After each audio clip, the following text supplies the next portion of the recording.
É o seguinte, o que que eu acho que hoje é um desafio e talvez não seja só para o ombro, tá?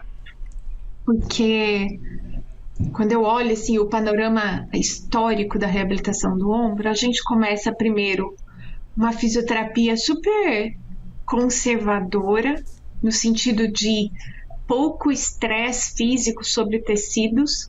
A gente tinha uma coisa de proteger excessivamente os tecidos, isso aconteceu na musculoesquelética como um todo. Depois a gente foi para uma fase de tentativas de correção biomecânica, e aí os exercícios mais para grupos específicos de músculos, e aí a gente somou, né? Aquela coisa da mobilidade, do passivo, do ativo assistido, mais os exercícios de fortalecimento específico. E depois a gente foi, de novo, como toda músculo esquelética, para essa coisa da estabilização. E aí, enquanto para membro inferior era a estabilização do quadril no plano frontal, no membro superior foi a coisa da estabilização da escápula. Até a gente entender, né, que não se pode tratar como verdadeiro uma articulação que é falsa, as pessoas ficaram lá tentando estabilizar a escápula enlouquecidamente.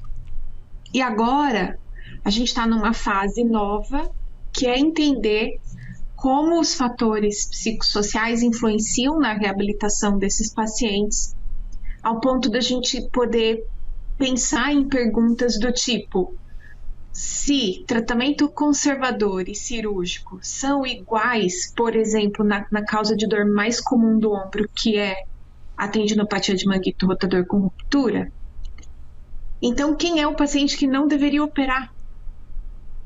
Porque ficar no conservador tá ok, é fácil decidir isso. Agora, e a decisão de quem são os pacientes que, se forem operados, têm um risco maior de desenvolver uma síndrome de falha cirúrgica ou uma dor persistente pós-operatória? Para a gente poder ter mais respaldo na hora do clínico, do médico decidir ou não pela cirurgia. Porque, no fim, o paciente vai passar pela fisioterapia em algum momento, pré-operatório ou pós-operatório. A gente tem que entender esse cenário como um todo. E o que a literatura vem mostrando, é lógico, os fatores físicos são importantes, mas os fatores psicossociais pesam muito mais nos prognósticos. Então, o medo de movimento relacionado à dor ou a receio de relesão, catastrofização de sintomas, autoeficácia baixa, né? Uma incapacidade de lidar de forma a conseguir gerenciar os seus sintomas, fazer os seus exercícios. Essas coisas têm se mostrado na literatura atual aspectos que têm muito mais peso na chance de um mau prognóstico do que necessariamente o número de tendões lesados, a quantidade de infiltrado gorduroso. Lógico, a gente precisa melhorar muito a qualidade dos estudos que estão vindo, mas essas coisas apareceram na literatura. E um outro desafio, eu acredito, é o pensamento extremamente cartesiano que a gente tem a respeito de tudo na vida e que acaba caindo também na coisa da dor. De novo, estou falando de ombro, mas poderia estar falando de qualquer articulação, que é aquela coisa, né, que tem um apelo emocional e prático muito forte, mas que de verdade não existe, que é você sentar, desenhar um ombro e aí escrever assim: a dor do ombro vem daqui.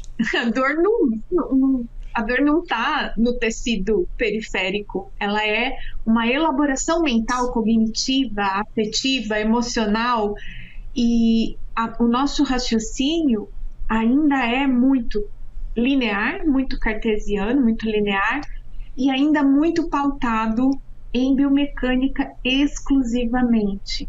É muito mais fácil você explicar para um aluno de graduação, ou mesmo para um recém-formado, para alguém mais inexperiente: a dor no ombro acontece quando eu aperto o tendão do manguito rotador, do que explicar para ele que talvez apertar o tendão no manguito rotador seja uma quantidade de informação suficiente para que o cérebro entenda que tem algo errado e ele está ameaçado. Mas que esse tendão pode estar rompido, e se a pessoa não dormir bem, isso também pode ser informação suficiente. Então é muito mais simples fazer raciocínios mais lineares, rápidos e curtos, mas isso é uma questão de mentalidade, de cultura. Não é só mexer no fisioterapeuta, na formação do fisioterapeuta, mas em como a gente vê o mundo. Então, acho que esses são dois grandes desafios. Entender como fatores psicossociais determinam ou aumentam as chances dos pacientes terem prognósticos ruins e aprender a lidar com isso. E entender que dor não é uma coisa que se explica de maneira biomecânica e linear. E acho que a gente ainda leva um tempo para falar para fora da nossa bolha, né?